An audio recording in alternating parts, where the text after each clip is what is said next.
educational program. The views and opinions expressed are not necessarily those of the staff, management, or advertisers of WOBL Radio. It's time for the On-Camber Off-Camber Podcast, brought to you by McCrone Motorsports. Now here's your host, Chris McCrone. Good evening, everybody. Thank you for tuning in to the On-Camber Off-Camber Podcast. It's an absolute pleasure to be here. This kicks off the 2023 season for us. It's our goal to not only kind of tie into karting in Ohio, but really motorsports in Ohio. But we're gonna focus with sprint karting, road racing, dirt racing, and many other topics. With the main focus being to help support drivers that are young, that are looking to get to the next level, and their sponsors, along with the series. So we had the opportunity not long ago to acquire the Buckeye Karting Challenge and rebranded it to the Ohio Sprint Series. We'll talk a little bit about that a little bit later today.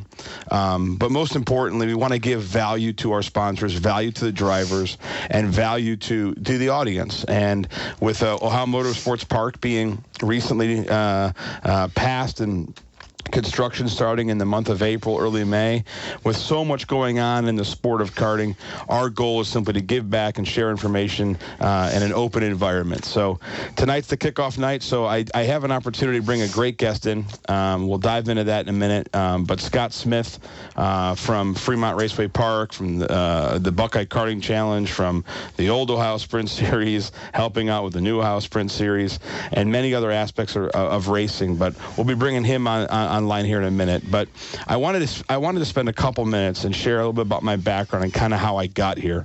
I get these questions often, so if I could actually just take an opportunity to share what brought me back into motorsports. So for those that don't know, I grew up in the industry.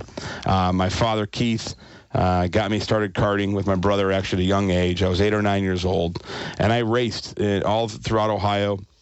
Went outside of Ohio a handful of times through my early teen years. And I got to the point where I had to make a decision. It was going to be hockey or it was going to be karting. And my brother, he had a lot of talent with driving, and so he was kind of pursuing the car side of things, and I had an opportunity with hockey to pursue that into the college ranks. So I let the racing side go in the high school. Maybe I think sophomore or junior year, I stopped the full-time circuit, and I focused simply on hockey, and I had a great time with it.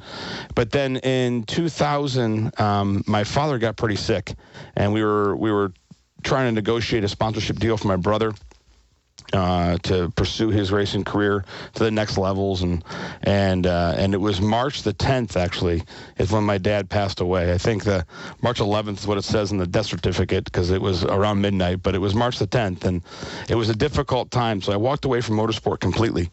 And so from 2000 all the way until about 2018 to 2019, I didn't really do anything with racing. I mean, I attended an event here and there, but really it didn't get too involved in the sport at all. And then my kids, they found old pictures. They found pictures of me racing. They found pictures of my brother. They found pictures of my dad. And they saw people like Roger Penske and Paul Newman. And they're looking at these photos and like, Dad, how do you know these people? And it was challenging to share the information with them because it made me go back and bring up all the pain of losing my dad. But it also gave me the opportunity to actually help them understand what my childhood was like. And at the end of that conversation, my one son said, well, I want to try it, Dad.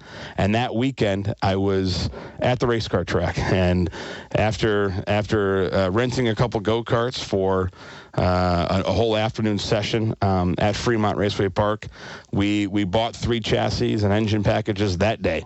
And so I left the track with a game plan to go back out and pick up the equipment and kind of get back started in karting. So that's how I got back into the sport. And then how, in the last 5 years, how we got from just racing to, promoting a racing series, to building a facility. That's a journey that I can't get in all the details today, but we will leave it at this. It was a God-ordained opportunity was opened up to us, and we're simply just trying to heed the wisdom of others and give back to a sport that gave back to me when I was a young kid. So it's exciting times, but we're learning, we're growing. And as far as this podcast goes here, I realize this is the first night. I'm not super technically savvy. The guys over here at WOBL, they do a great job. They're helping us with the technical side of things. But as far as like page locations, like our YouTube channel, the Facebook, or I call it the Fakebook channel, all of that information will be posted at our next episode, which is March 21st. So we're scheduled to be on the air from 7 p.m. until 8 p.m. The first and third Tuesday of every single month. And so we'll be interviewing drivers, we'll be interviewing sponsors, we'll be bringing race promoters in. And the whole goal, like I mentioned before, is to offer value back to those that give back to our sport. So there's a lot more information coming up in the near future, and I'll share as much as I can on the social media as it comes out. But more importantly, tonight's topic is really to focus on our guest.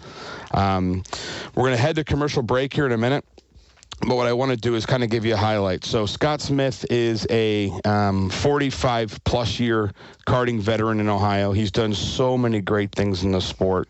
I had the opportunity to spend 2 weekends ago with him at the Buckeye Karting Challenge 2002 awards banquet, and him and his previous partner Scott Benton, they did an amazing job with that series over the last 5 years, and I really wanted to bring Scott on as my first guest to cover a couple key topics.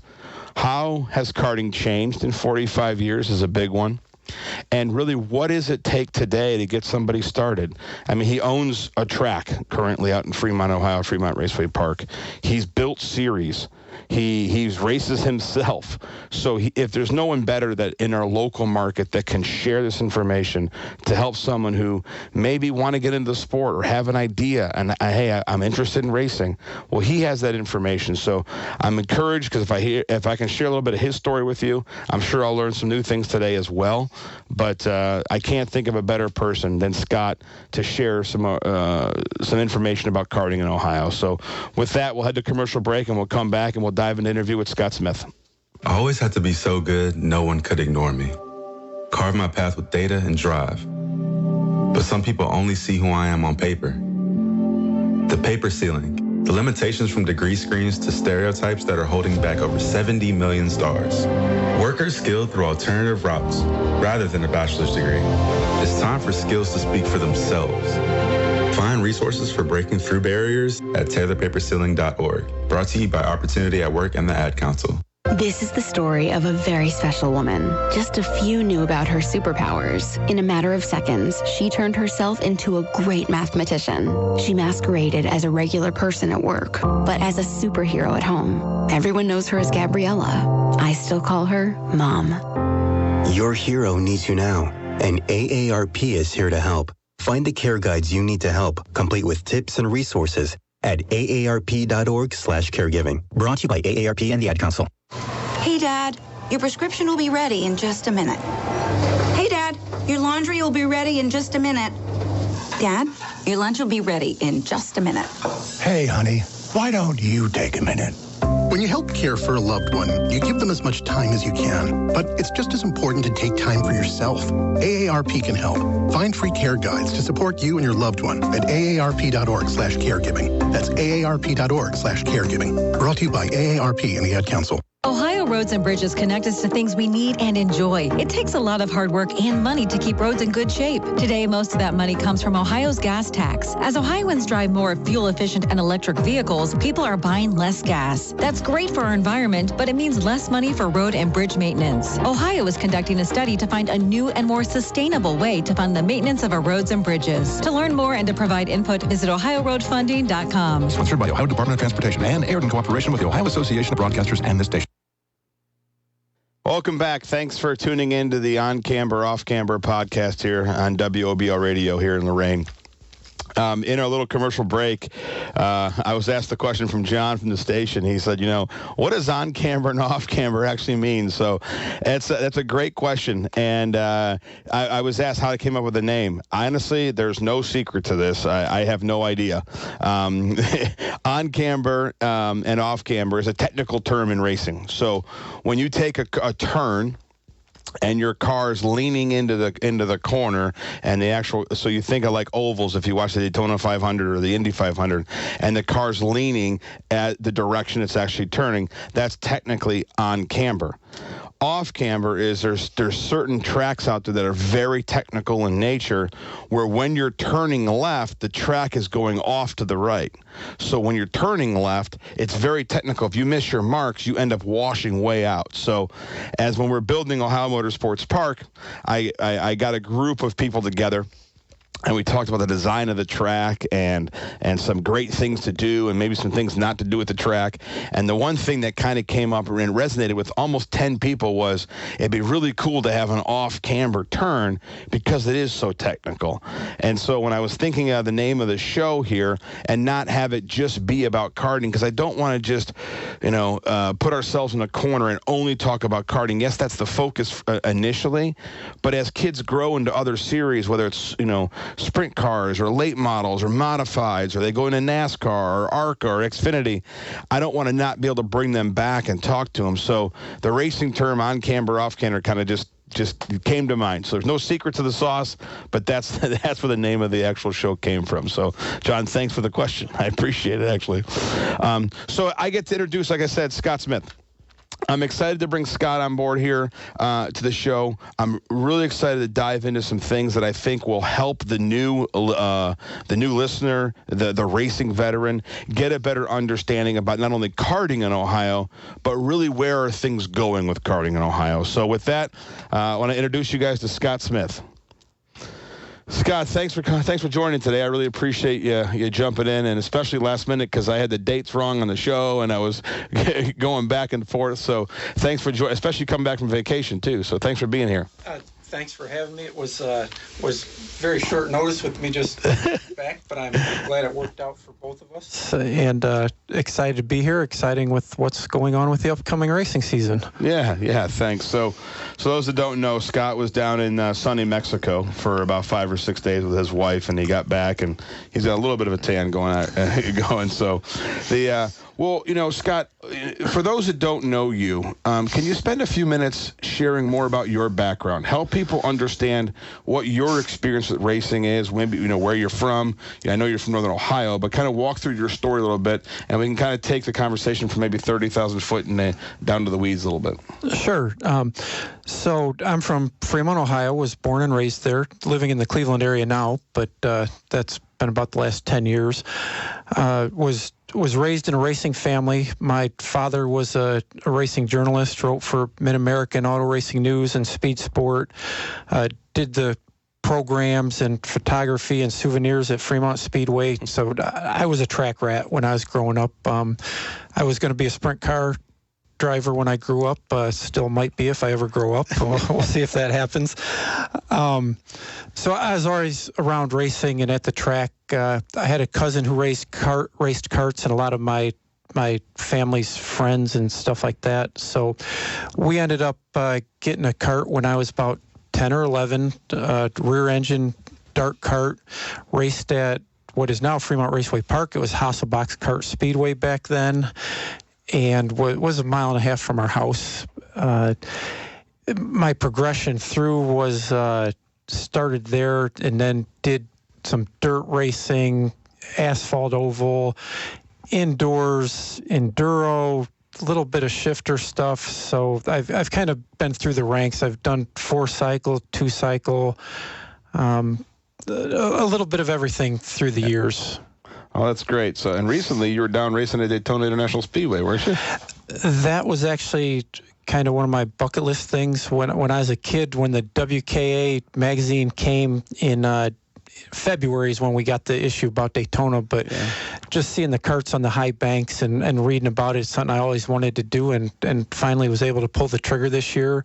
Me and the wife and the dogs went down and had a blast, ran pretty well, and we did the Margay Ignite program down there and really enjoyed it, and brought home a top 3 finish. Brought some hardware. It brought some hardware back home. to Ohio. Yep. That's great. That's great. So well, I had the pleasure of meeting you when I was 8 or 9 years old, and we were running the circuit around Ohio here, and I raced at Hasselback at the time, right? It was Fremont by the time I was there. So, but and I've always enjoyed your demeanor at the track. You've always been very helpful to people, and you're kind and you're encouraging.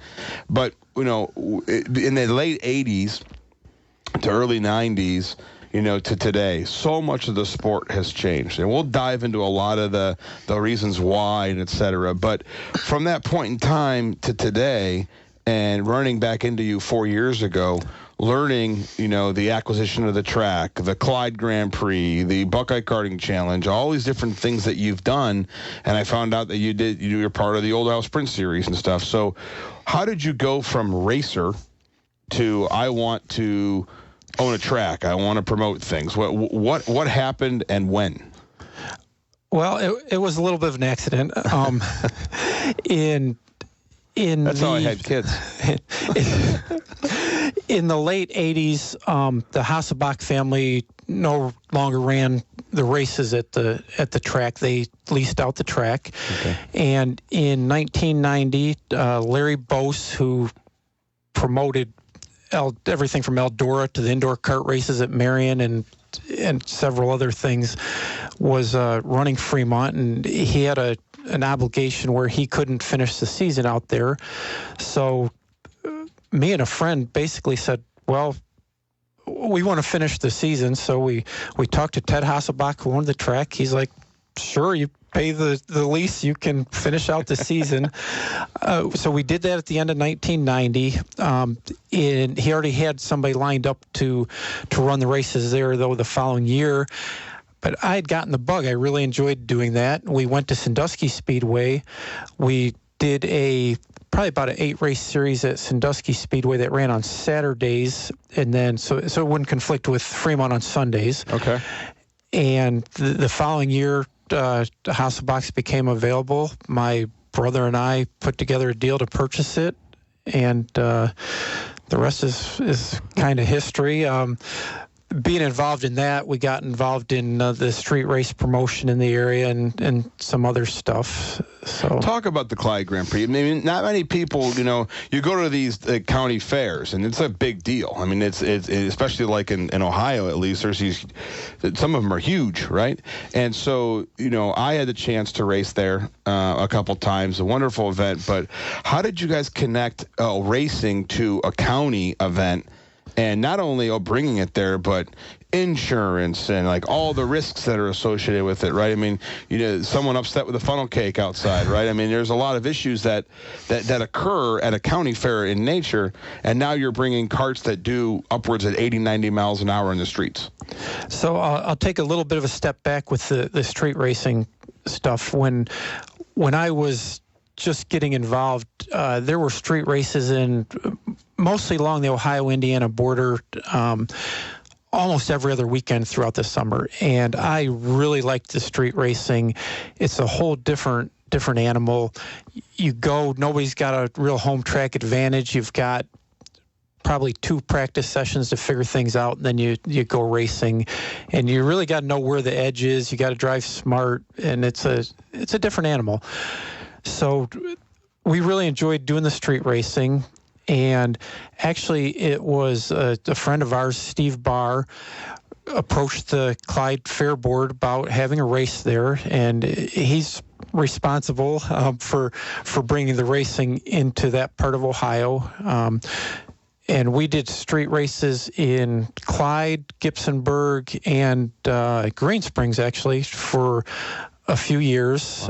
Gibsonburg and Green Springs dropped out, and then Steve moved on to some other stuff, and my brother Brad took over Clyde with a lot of assistance from me, and been doing that probably for 20 years now. Clyde is now the oldest street race in Ohio and one of the oldest ones in the country. Unfortunately, only one of the few that's actually left in the country. Yeah. The liability is a big challenge for a lot of the groups now, and we're seeing some of the classic street races, Quincy, and some of the other ones drop off the calendar, and a lot of the small ones are no longer running. Yeah. You hear of these different ones like Rock Island Grand Prix, and you hear these the different races, and I'm not even sure which of them are actual legitimate street races or racing in like a park and stuff. But you hear the competitors nowadays talk about the thrill and how much they love that street race, right? Whether they're out there banging gears in a shifter cart or single speed or four-stroke, none of that really matters. It almost seems like there would be a massive resurgence of street racing if you could get the insurances and the costs right. The costs actually for the racers are fairly reasonable. Actually, USAC Karting, Jason Burgess and Mike Burrell run Elkhart, and last year they did no entry fees. They found some big sponsors, and they put on a huge show, bring in bands and rides and entertainment and stuff like that. But the liability part is why we lost Quincy this year, why we're losing a lot of the smaller ones. Actually, Rock Island, Elkhart, Clyde, and hopefully the Commercial Point Grand Prix in down south of Columbus will probably be the only 4 true street races this year, if you don't count the parking lot type races. Really? Wow. So I'll tell you, if anybody's got a chance to come to Clyde, it's always the third full weekend in September. It's September 16th this year. Hopefully we'll have it for years to come because the city works with us there on the liability stuff. But if you've never been there, it's worth watching. It's worth competing in. And where can people find information out about the Clyde Grand Prix? So the Clyde Grand Prix information normally doesn't come out until about a month before the race, but if they follow Fremont Raceway Park on Facebook, BKC Chat, Clyde Grand Prix has a Facebook page as well, a group. So if they keep an eye there, we'll make sure the information gets out. And get the information over here too. So on the podcast in the future here, we'll post something up at one of the commercials so people can actually reference a location. We'll be sure to do that. Yeah, I mean, it's, for those that don't know racing and those that never have been around karting, you may have seen an IndyCar race on TV or Formula One or the new Drive to Survive that's on Netflix, which is incredible. It's done so much for our sport. There's nothing like seeing karting live. So there's a lot of tracks in the area, and the street race is absolutely something that is unreal. So if you've ever gone to a race and you sat in the infield or you sat in turn 1 at Michigan and you crack open a beer and you're watching the race, it's the same thing at these kart races on the streets, right? It's an actual great time for family, for friends to get together and enjoy racing as a whole. So make sure we get that information, Scott, for sure. So back to you. And, running Fremont Raceway Park, you're running a series. It's not just a couple race deal. I mean, you guys put on a full season of events. And talk about some of the events that you have at Fremont currently. So for those who aren't aware, Fremont's in between Toledo and Sandusky, and we're a smaller, old-school local track. We're actually one of the probably 5 oldest tracks in the country, opened in 1961, and it's been continuously run since then. Our regular season runs from April through October for the most part, with racing about twice a month. We do a couple of special events. We just had our Snowball 250, which is something we did in the 80s. It was huge. It died out for a while, and we brought it back a few years ago, and it's been going really well. But we do that Super Bowl Sunday, regardless of the weather. This year it was actually pretty nice, but in the past, we've raced in some pretty snowy conditions and stuff like that. Winner takes home $250 and a nice trophy. It's all 206 based classes. We had 16 entries in senior this year. A nice, very nice sportsman class, and we're starting to grow the junior class for it. Yeah. So I got to give a shout out to Chris's one daughter too. Anna had her first podium finish in our sportsman class there this past year. Did. We love you, Anna. It was a big day for her, for sure. So we had a bet going on in the house for the last. She got started karting, roughly a couple years ago, and her and my son Lucas, my stepson Lucas, we They both kind of got into it. Some of the other boys got into the sport, but they kind of walked out of it. They got more interested in the operations and the technical side of racing. And she said, Dad, when I get my first podium, all I want is a pair of these Lightning McQueen Crocs, right? Well, like, they're not cheap, people. Like, I don't know what you guys think. Like, this, it's like robbery. You can't even buy them, like, through Disney anymore. You got to go to, like, eBay and all these other things, and people sell them new. And so, yeah, so that was the most expensive bet I've ever had in my life, right? So, but congratulations, Anna. Definitely very proud of you, and it was a very, very good time and a great event. It was, getting out there and seeing the event and seeing people come from all over Ohio, and it may be because the weather was nice too. I mean, whatever. But when you're seeing over 50 people out there in different classes racing, it was really cool to experience. And I can't wait to personally go again. We're definitely going to come again next year. But you mentioned something that the audience might not understand. You said it's 206 based. Now, can you share what is a 206 engine package compared to other types of engines that, people think of the concession cart stand at Swings and Things at the putt-putt golf course, right? But what are some racing packages that actually people, can consider if they were to get into karting? So the 206 package is made by Briggs & Stratton. It's a 4-cycle engine, faster than the concession and rental style engines, but not as fast as some of the upper classes in karting. So it's a great beginner platform, and its advantages are cost and reliability. It's almost bulletproof. There's limited things you can do to them, so it keeps the playing field pretty level. Maintenance is minimal, and in fact, one of the reasons we chose it for the Snowball 250 and for another event I want to talk about we have coming up is the reliability. Briggs runs them actually on snowmobiles in Wisconsin, Minnesota, and all Canada and stuff like that. So works well in the cold weather, but also for the reliability. Our next event at Fremont is the Fremont 500, which is a 500 lap race put on. It's a joint venture between us and the Endurance Kart Racing League, which has longer races throughout the state. They're a newer growing series. That's great. And last year we had, I think it was 16 teams come out with between 1 and 4 drivers for each one. They ran the 206 platform for that as well. And basically no oil changes, no major maintenance on the engines, and there was not one engine failure last year. That's great. We had 2 drivers actually did the race solo. And 500 laps for themselves? 500 laps solo. Do you have to stop? Well, we do. It's NASCAR style. There's 2 stage breaks, 10-minute breaks in between. Both of the drivers that did it were younger, and neither one could hold their neck up straight afterwards. It's a little bit like this. But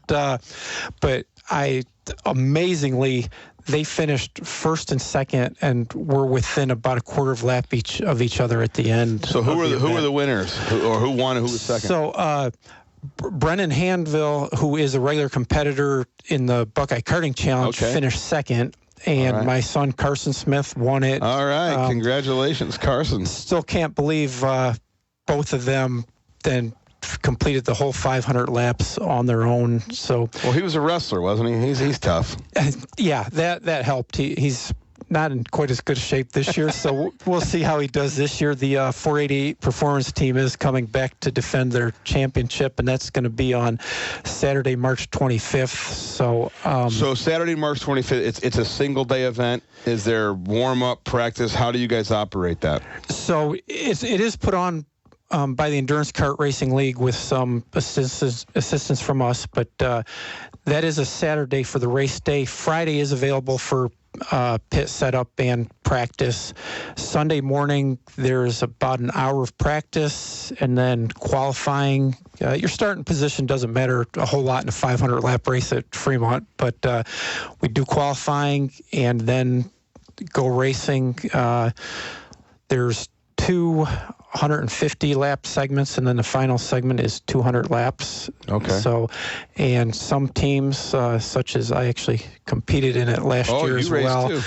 My team did driver changes in the middle of each segment. We were a more mature, older team.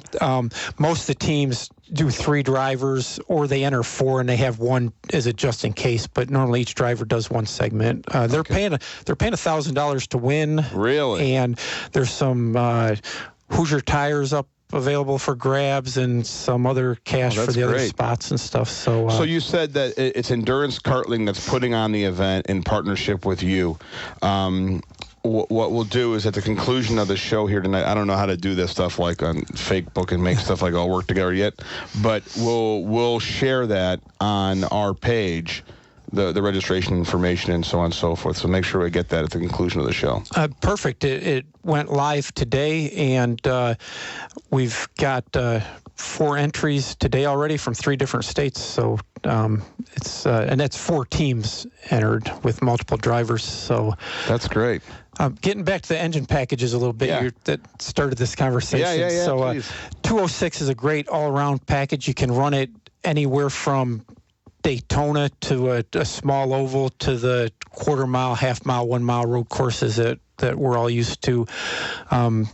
So the next package up used to be the Yamaha. That's kind of died out, unfortunately. The vintage racers still are really big on the Yamaha, and the road racers and enduro racers are still running the Yamahas too, so they're still out there. But it's been replaced by the IAME Swift and the IAME KA100 and X30 packages for the most part. And those are different style engines, right? So you're talking, I mean, you say Swift and you say KA100 and then the X30 package. It's just different size engines in regards to what it could, the output? Yes. So the Swift engines are for the kids, the sportsman age classes under 13 years old for the most part, and they run their 60cc, and then they have the KA100, which is 100cc, which was kind of the replacement for the Yamaha. Yeah. So a little faster, more RPM, a little bit more kick, and then the X30 is the next level up, and then of course shifter carts after that. Yeah. But back to the Briggs for a second. The nice thing with the 206 package as well is you can carry the same engine from rookie or sportsman to junior to senior with just making a minor change in the carburetor with the slide. So in the 2-cycle categories, it's more you change the engine package as you develop and get older. So getting back into the sport, so I raced Yamaha, right? And so when I got back into the sport, I picked up the IAME K100 and raced that and thoroughly enjoyed it, right? So you're right. I mean, it's a reliable engine package. It's incredible. And over the last couple of years, we're learning that in the 4-stroke side, there's another option out there now, right? So Tillotson's coming out with an engine, and then on the 2-stroke side, the rebirth of Rotax is beginning to occur. And so, you know, I have my own personal thoughts on some of this stuff, but I'd be interested in hearing your thoughts as just a consumer and a track owner. All right, you have engine packages. Why the options, number one, and in your personal opinion, what do you think of the different available options? So, to be honest, I've got a lot of mixed emotions. The 206 package that Briggs brought out actually saved a lot of the small local tracks because it brought people back into the sport. Unfortunately, with everything that went on with COVID and supply chain issues and 100 other things, we're having trouble getting engines supplied right now for people.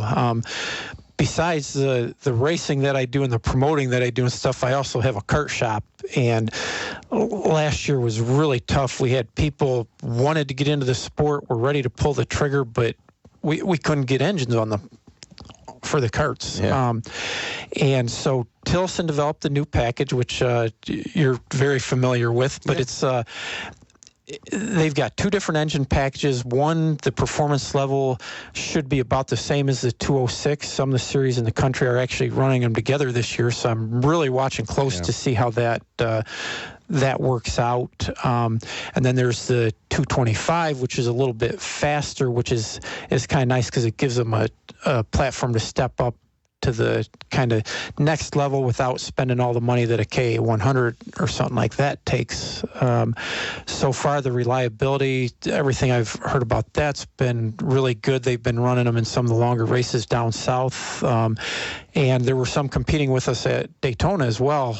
Actually drafted and played with a couple of them guys. Like I said, I've not raced at Tillotson yet. Yes, I believe that, in a free market, I believe in a free economy where let the manufacturers and the OEMs give them an opportunity to compete against each other, right? It's Ford versus Ferrari. It's, I like that type of mentality, but it's got to be a fair playing field. And so even on the two-stroke side, total separate topic, and I don't want to go down a tangential hole here, but bringing a European package in this year, the OKN package, where now you've got 6 different engine builders building to a certain spec of rules. It's really, the verdict is out and how it will impact the sport, number one. But I go back to the Rotex for 1 second here.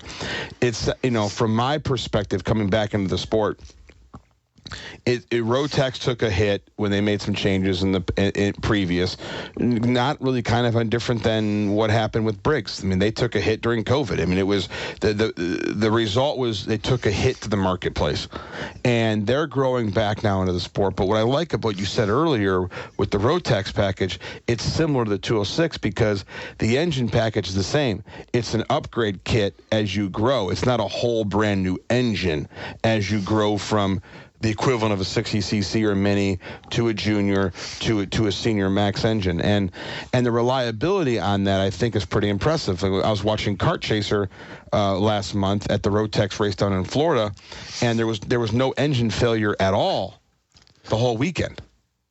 So the Rotex, yes, the reliability and the horsepower are top notch. And interesting you brought up the OKN class because I've been watching that and very curious to see where things go with that as well.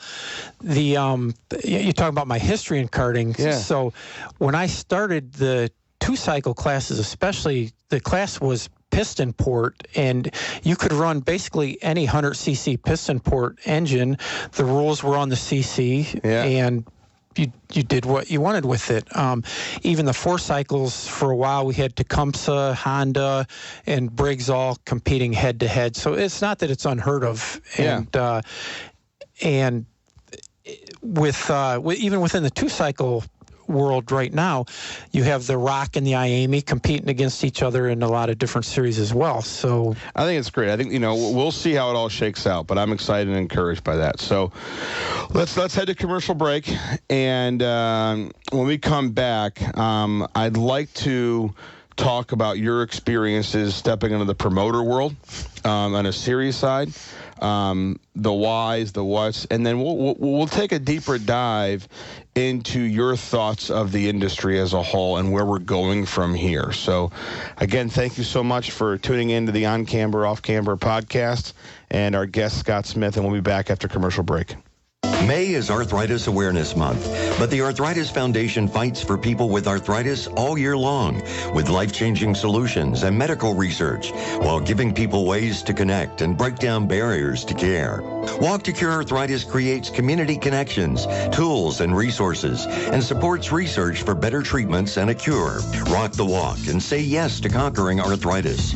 Register now at walktocurearthritis.org. Sponsored by the Arthritis Foundation, Inc. Do you want to give back to an individual with disabilities and help change a life? The Guide Dog Foundation and America's Vet Dogs are seeking volunteers to help raise future guide or service dogs. Puppy raisers provide loving homes for puppies until they are old enough to begin formal training. Help raise an adorable pup into a future guide or service dog for a person who is blind, visually impaired, a veteran, or a first responder. Visit puppy.guidedog.org to learn more. That's guidedog.org. Sponsored by the Guide Dog Foundation. I always had to be so good, no one could ignore me. Carve my path with data and drive. But some people only see who I am on paper. The paper ceiling, the limitations from degree screens to stereotypes that are holding back over 70 million stars. Workers skilled through alternative routes rather than a bachelor's degree. It's time for skills to speak for themselves. Find resources for breaking through barriers at tearthepaperceiling.org. Brought to you by Opportunity at Work and the Ad Council. This is the story of a very special woman. Just a few knew about her superpowers. In a matter of seconds, she turned herself into a great mathematician. She masqueraded as a regular person at work, but as a superhero at home. Everyone knows her as Gabriella. I still call her Mom. Your hero needs you now, and AARP is here to help. Find the care guides you need to help, complete with tips and resources at aarp.org/caregiving. Brought to you by AARP and the Ad Council. Thanks for joining the On-Camber, Off-Camber podcast. And I'm here with our guest, Scott Smith, who has got, like I said, over a 45-plus year career in karting and racing as a whole. And we've been diving into things like engines and him operating his own series at Fremont Raceway Park. And I want to jump over to the other side of it. You know, all these events that occur across the U.S. There's three real type of events that I've personally experienced. There may be different kinds, at least in the sprint karting world, and that's your club race event, which is tracks like Thompson Kart Raceway, and I hope to have their president, Doug Marsh, on the show here soon.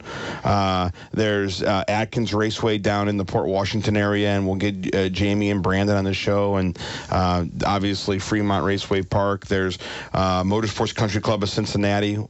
There's G&J Raceway, or Kartway, down in south of the Dayton area. And then we're building Ohio Motorsports Park. So that's the club event where there's anywhere between 10 and 14 races through the year, and you run for a little club championship. So think of it kind of like Little League Baseball, right? You're playing your little local type of a championship. And then you jump to the regional series, which is typically like state-level series or a couple states that run together.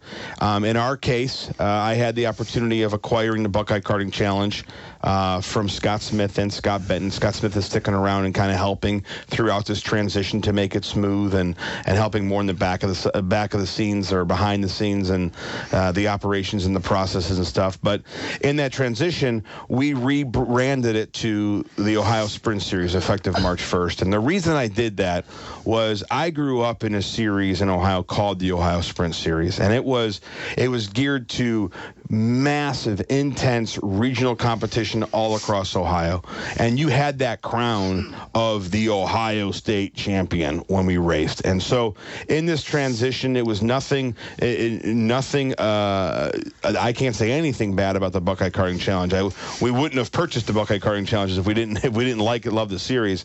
But the name change after 5 successful years of the BKC is solely focused on where we go next. We do have some big goals. We have some big plans, and we want to keep that rooted with the Ohio name.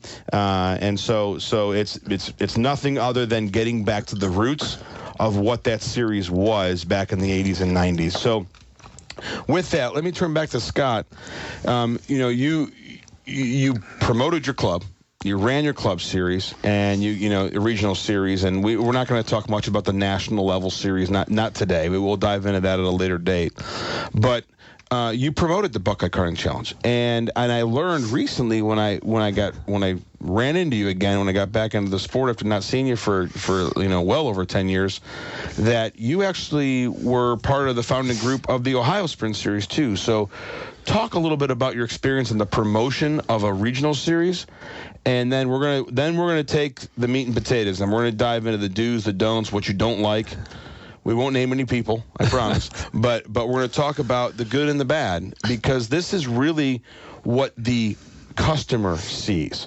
It's because the mom and the dad that are bringing Johnny to the track, or the 25-year-old that's racing himself, or the 45-year-old that's coming, they're the customer. It's their experience that matters most, and the promoter's 100% responsible for their time. So talk a bit about that and how it's different from a track. So when I got involved with the original Ohio Sprint Series, that was a really learning experience. I was very young at the time. We hadn't owned Fremont very long, and Pearl Gamble, who was a legend in racing in Ohio, was a WK trustee and called me up and said, hey, we want to put together another WK series and base it in Ohio. It's going to be the Ohio Sprint Series.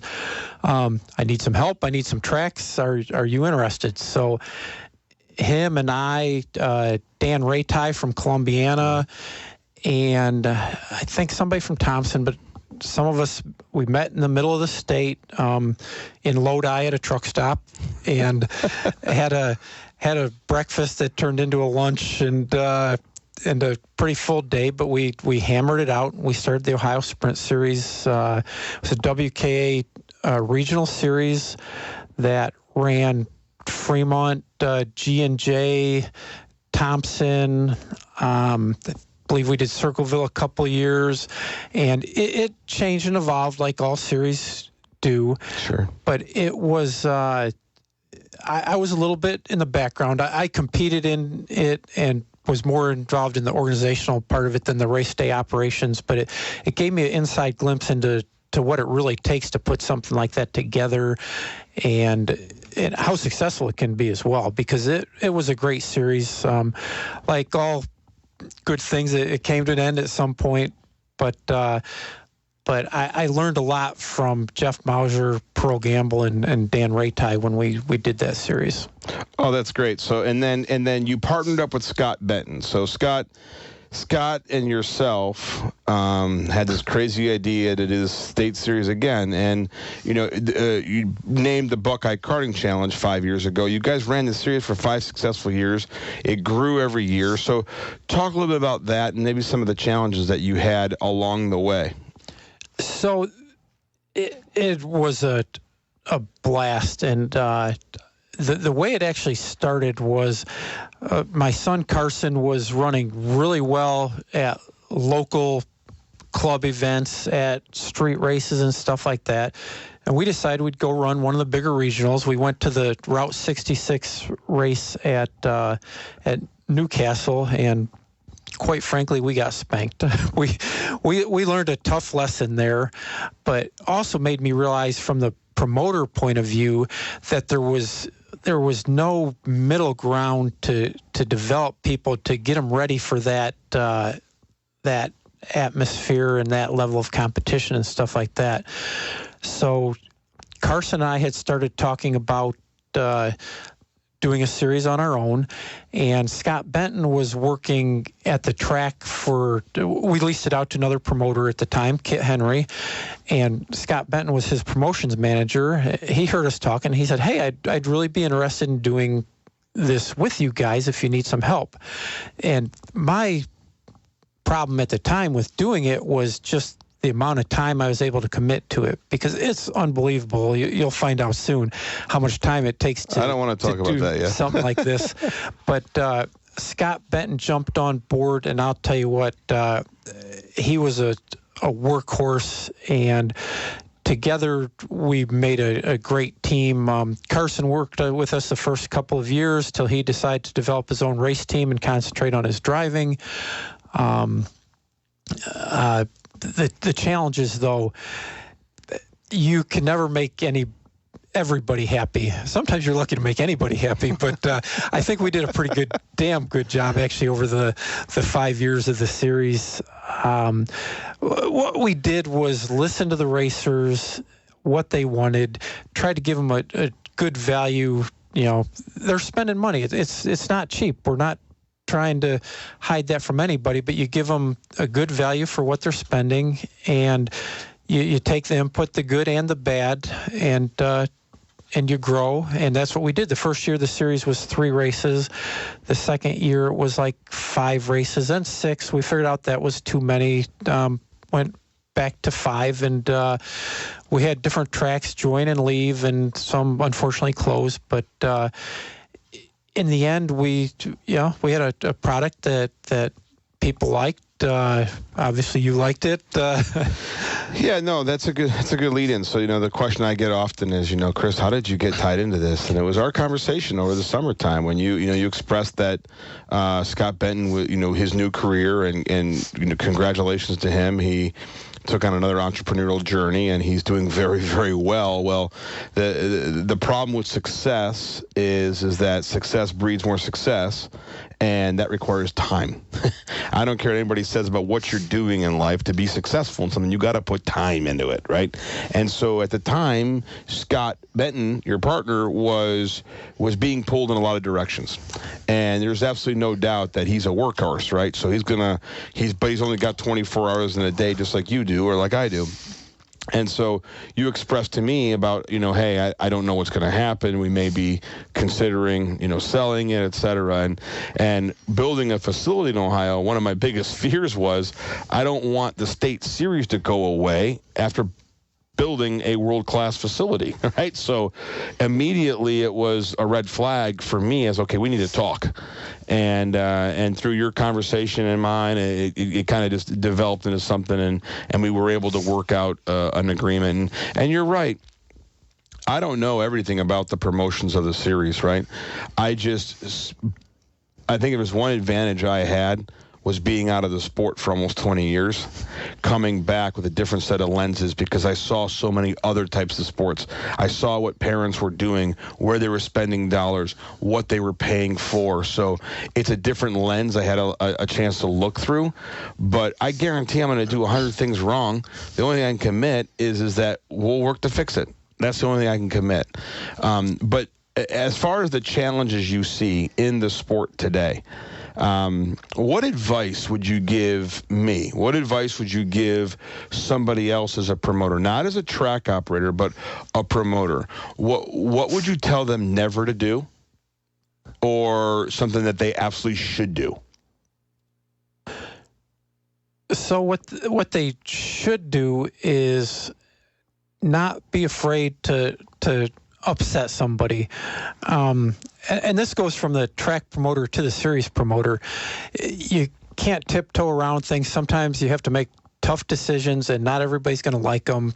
And you do, one, what's right, and two, what's best and what's fair. And as long as you do that, you're going to make the majority of the people happy.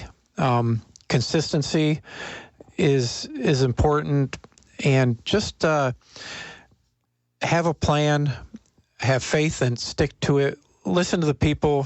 There's times you've got to make changes, but there's times you got to stick with your guns too. Yeah. Well, that's good. That's good. So as we move into some of with everybody that I interview on this show, one of my goals that I have with this particular podcast is to get the opinion piece, right? Get where someone's where they stand, where they feel, what they believe in, and so on. So, in your belief today, talking about sprint karting, not about road race karting, not about dirt karting. I don't have any knowledge of those.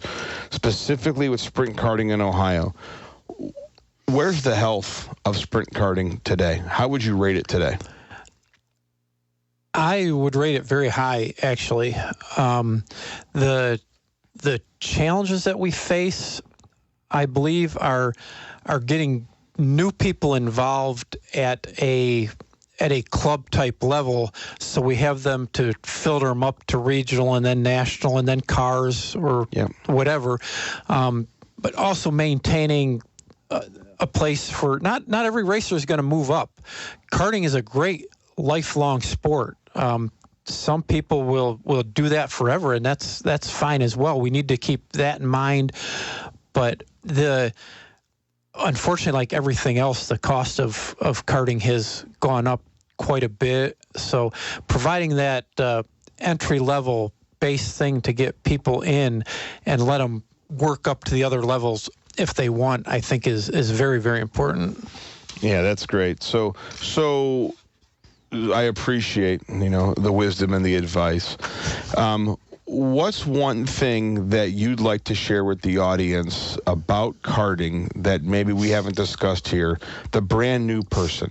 If you were talking to someone who's watched Drive to Survive, who is inspired by the fact that, oh, wow, this racing thing's a real deal, and it's a whole culture. I mean, it really is. We've talked about this, I think, briefly. Formula One's going to have 3 races in one country in the United States next year. That is unheard of. To my current knowledge, and I may be wrong here, there's not another country in the whole Formula One circuit that has 3 races. And I realize the United States has got a huge footprint. I get that. But that's a massive accomplishment. And when they're talking about $1 billion of economic impact coming to Las Vegas in a 5-day period, that's unreal compared to any other sport, right? So that brand new person who comes along and meets you or listening to the show and they say, well, I'm interested, what do you tell them to do? First thing I tell them to do is come and watch a few races and get a feel for it before they just make an investment. If they can do an arrive and drive program or something like that, great. You don't need to, but if you can, that's helpful. But the things I try to stress with the newer people are, one, understanding that it's not all about the money you spend. There's time involved to develop your racecraft. We had actually a NBA basketball player that trained at our track for a while, and he was frustrated for quite a while because he was spending money on everything. He thought he needed everybody to tell him, oh, you need this, you need that. So he'd buy it, didn't get any faster. And the one day I told him, I said, hey, you need to step it back and think about it. I could go buy a nice jersey and a pair of $150 Nikes and rent a indoor basketball court and stuff, and I'm going to go out there and I'm still not going to be a great basketball player because it takes time to develop the skill, and it does with racing.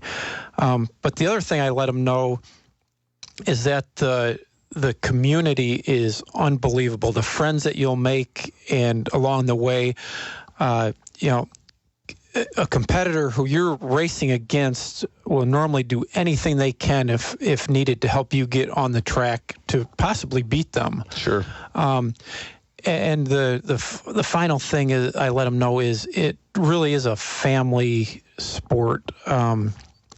It's not just about the driver going out there, and unlike hockey or baseball or other sports like that where there's normally one coach directly involved, and unless the parent volunteers to be that main coach, they don't get a lot of involvement. It's you can do it as an individual, as an adult, but as getting a child into it, you learn to work together. My father and I'm sure we would have found something else, but our relationship was built around racing, whether it was spectating or competing and watching it on TV and stuff like that. It was just it's what we did, and it really brings and holds a lot of families together. Oh, that's great. Yeah. Well, as we wrap up our show here for episode 001, Scott, thank you for joining me tonight. I really do appreciate it. And thank you for your willingness to help in this transition to the Ohio Sprint Series. So I know people, they've got a lot of respect for you in the industry as a whole. And I know that you took time out of your night to come join us today. Before we close, where can people get tied into Fremont, and remind them the channels that they can go ahead and find more information about not only your track, but 488 Performance and such? So Facebook is actually, as many drawbacks as it has, it's a great platform for getting information on racing, whether it's Thompson, Fremont, your new track, Ohio Motorsports Park, but Fremont Raceway Park Facebook page, and our current web page, FremontRacewayPark.com, is very, very lackluster, but we're very excited. By the end of the month, we're going to debut a brand new web page, and it's going to be great. So Google Fremont Raceway Park, and you can contact us through there. We sell parts through Scott Smith Racing and 488 Performance and stuff. We can hook you up with people in other parts of the state. Ohio Kart Parts, Rocket Tech Motorsports, Atkins Speed Center. As much as I'd love to sell anybody whatever they need, it's best to hook people up with somebody that's in their area that's going to help them out. Yeah. Well, thank you again for joining, Scott. I appreciate it, and we will make sure that we share on the upcoming shows, the Endurance Karting League, the race you got coming up in March, and I encourage you guys, get out there and watch it. It'll be a wonderful event. I mean, 500 laps around a track that you're doing 20 to 22 second laps in, so I'm sure it'll be intense. If I'm going to be in town, I think that we'll definitely stop it out and participate as well. So as we wrap up the show, I want to say thanks again. Thanks for tuning in for the very first episode of On-Camber, Off-Camber. We'll be sharing more information about the Ohio Sprint Series, about Ohio Motorsports Park, as things develop over the next month. One thing that is super exciting is we have inked a deal at Ohio Motorsports Park with a drone facility that every 2 weeks they will be taking off from the same exact spot on the site and showing progress, and that will be linked directly to our website page, which will be launched in April, along with all of our social media channels. So I commit to you that we'll have better social media channel information for you our next episode, and please do me a favor. Tune in to Kart Chaser. Traditionally, it's right after the end of our show here at 8 o'clock Eastern, but it's this Friday. Xander Clements is moving the show to Friday night, trackside at round 1 of the United States Pro Karting Series, which is the premier national series across America. So thanks again. Have a great week, and we look forward to seeing you on the 21st of March. The proceeding was a paid informational program. The views and opinions expressed were not necessarily those of the staff, management, or advertisers of WOBL Radio.